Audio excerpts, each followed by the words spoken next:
আওয়ামী লীগেরা তখন কোথায় ছিল? গর্তের মধ্যে ঢুকেছিল, যুদ্ধের মাঠে তারা ছিল না। পুরা 9 মাস যুদ্ধে একটা লোকের নাম বলেন যে যুদ্ধে অংশগ্রহণ করেছে? ছাত্রলীগের ছেলেরা ছিল, যুবলীগের ছেলেরা ছিল, কিন্তু নেতারা সবাই হেমা মালিনীর সিনেমা দেখছিল ক্যালকাটাতে। তারা যুদ্ধে ছিল না। তারা কে মন্ত্রী হবে কে মন্ত্রী হবে না, কে কোন পদ পাবে এটা নিয়েই ক্যালকাটা থিয়েটার রোডে ধ্যান দরবার করছিল। সুতরাং মুক্তিযুদ্ধের সাথে তাদের কোনো সম্পর্ক নাই। অন্যদিকে শেখ মুজিব কি করলো? স্ব উদ্যোগে শতপ্রণোদিত হয়ে পাকিস্তানিদের কাছে আত্মসমর্পণ করলো। আমি পিএইচডি করেছি, থিসিস করেছি। থিসিস তো বই লেখা না, এখন তো অনেকে বই লিখতেছে, ডালিমের বই, হালিমের বই, অন্মুকের বই, সমুকের বই। ওখানে তো মনের মাধুরী মিশিয়ে আপনি লিখতে পারেন। পিএইচডি থিসিসে মনের মাধুরী মিশিয়ে একটা শব্দও লেখা যাবে না। এখানে আরো অনেক ঘটনা আছে। আমরা কক্সবাজার গিয়েছিলাম এক রাত্রের জন্য। কেন গিয়েছিলাম এটা বলতে গেলে আরো লম্বা ঘটনা। পুরো ঘটনার মোড় ঘুরে যায়, আমাদের প্ল্যান ফেল হয়ে যায়, যার কারণে 30 তারিখ আবার আরেকটা ঘোষণা হয়।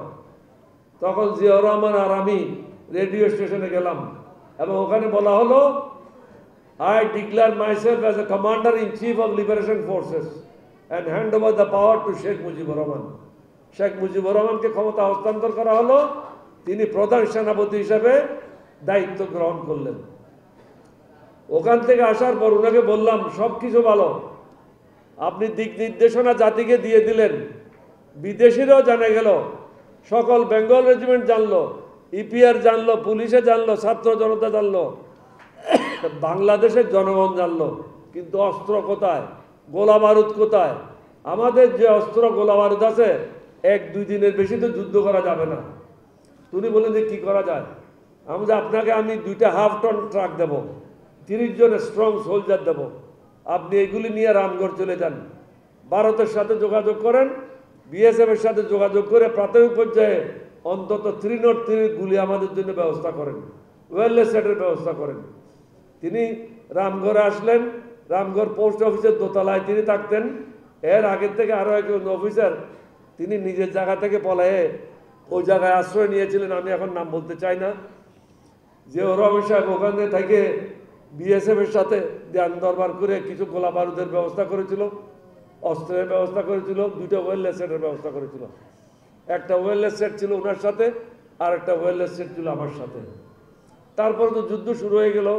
অনেকগুলি যুদ্ধে আমি অংশগ্রহণ করলাম, প্রায় 12টা যুদ্ধে অংশগ্রহণ করলাম। সর্বশেষ যুদ্ধ আমি করেছি চানগাজিতে। পাকিস্তানের একটা ব্রিগেড ছিল আমার উল্টো দিকে, একটা ব্রিগেডের সাথে সারাদিন আমি যুদ্ধ করি। আমার অনেক লোক হতাহত হয়েছিল। আমি বিশেষ করে চানগাজি যুদ্ধ এবং মিরেশ্বরের যুদ্ধের জন্য বীর বিক্রম খেতাব পাই।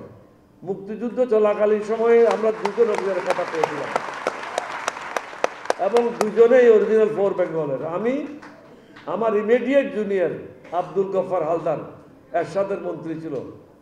মুক্তিযুদ্ধের সময় অন্য কোনো অফিসার খেতাব পায় নাই, বাকিরা খেতাব পেয়েছে 1972 সালের মার্চ মাসে সবাই। সুতরাং আপনাদের দোয়ায়, আল্লাহর মেহেরবানিতে অনেকগুলি একজন তরুণ ক্যাপ্টেন হিসাবে করেছিলাম। সর্বপ্রথম বিদ্রোহ করি, শহীদ রাষ্ট্রপতি জিয়াউর রহমানকে স্বাধীনতা ঘোষণার জন্য পরামর্শ দিই। এটা লিখিত ডকুমেন্ট আছে আমার কাছে। এই না যে আমি মুখে বলতেছি। বিএনপির যদি কেউ দেখতে চায় আপনারা আমার বাসায় আসেন, অরিজিনাল ডকুমেন্টগুলি দেখাই দেবো, যেগুলি 1972-73-তে লেগেছে, ওগুলি আমার কাছে। আর্মি হেডকোয়ার্টার আমি এই ডকুমেন্টগুলি রাখিনি, আমি নিয়ে আসছিলাম। আমরা অপরিকল্পিতভাবে বিদ্রোহ করে নেই, আমাদের বিদ্রোহ ছিল পরিকল্পিতভাবে বাংলাদেশকে স্বাধীন করার জন্য। আমরা জানতাম আমাদের জনগণ প্রস্তুত আছে, রাজনৈতিক দলের নেতারা প্রস্তুত নেই, এটা আমাদের কাছে পরিষ্কার ছিল।